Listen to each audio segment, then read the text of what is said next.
First of all, I'd like to apologize for the lack of video last week. I've been having some technical difficulty with my computer, and I've just been busy a lot lately. But, so here it is. Finally got around to it. And actually, I made this video yesterday. My computer got the blue screen of death, and it never saved, which is a real downer. So I'm sort of doing this a second time through.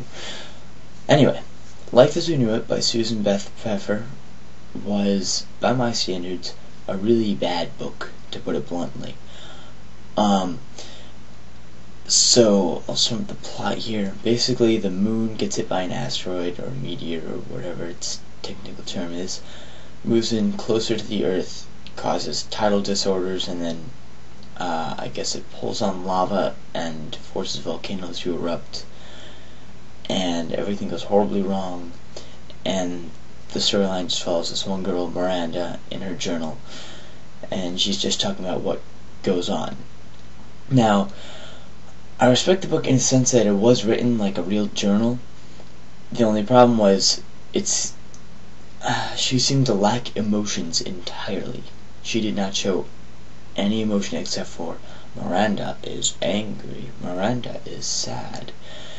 I mean, there were like a couple intense arguments between her and her mother, but other than that, there really wasn't any emotion throughout the entire story. So I kind of pictured Miranda as a robot. Now again, I know this is a journal, but there were also no descriptions of anything. It's like I was watching a movie while blindfolded. I just knew what people were saying and a little bit of what was happening. It was just a recording of events. This happened today, then this happened today. And it was so extremely bland and poorly written, if you ask me.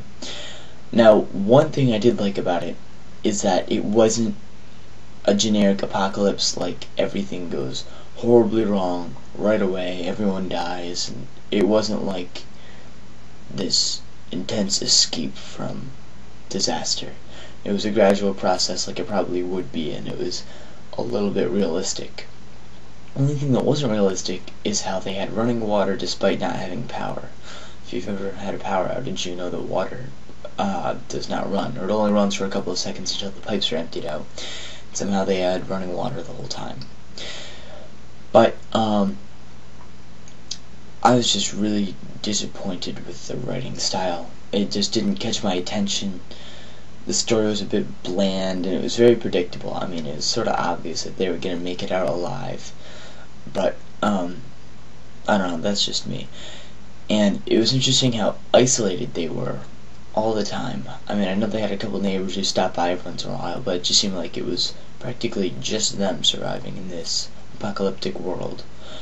But one thing I didn't understand was, so Miranda had the little fling with that kid Dan or whatever, and then she went to the ice rink, and I don't remember the kid's name, but she was there with some pro ice skater who was about her age, and it seemed like a really good setup for a relationship. It's almost like Susan Beth Pfeffer wanted to do something with that, and then just sort of gave up. Miranda never went back to the pond after that, and that was that. So I thought that was sort of abrupt and strange, and you never heard about Dan again. He just sort of disappeared, and I don't know, I was just really, really bored, to say the least, while reading this book. It was not written for my age, I think. I'm 16 and Miranda's supposed to be 17, and still I don't think it was written for my age group. But, so I apologize for forcing you through that book if you actually decided to read it. But, alright, the next book we're going to read is Brave New World by Aldous Huxley. And I'm already halfway through it. I'm really enjoying it. I love the writing style of this one, unlike some books.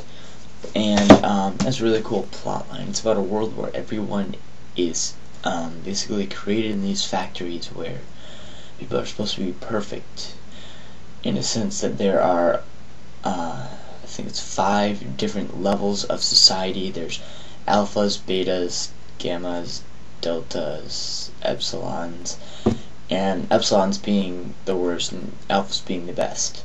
And epsilons are supposed to be stupid and slow, and alphas are just superior in every way.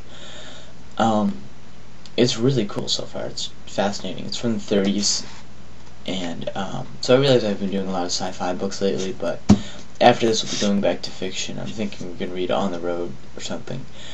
But that's just about it. Thanks for watching, and I'm gonna try to save this video, and hopefully I won't get the blue screen of death.